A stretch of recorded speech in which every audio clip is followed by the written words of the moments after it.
सदा सस्वरूपं चिदानन्दकन्दं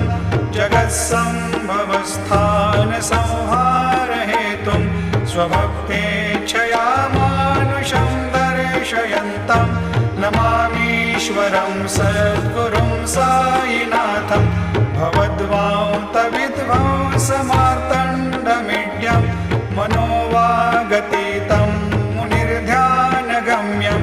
जगद्व्यापकं निर्मलं निर्गुणत्वां नमामीश्वरं सद्गुरुं साईनाथं भवाम्भोधिमग्नादितानां जनानां स्वपादाश्रितानां स्वभक्तिप्रियाणां समुद्धारणार्थं कलौ सम्भवन्तं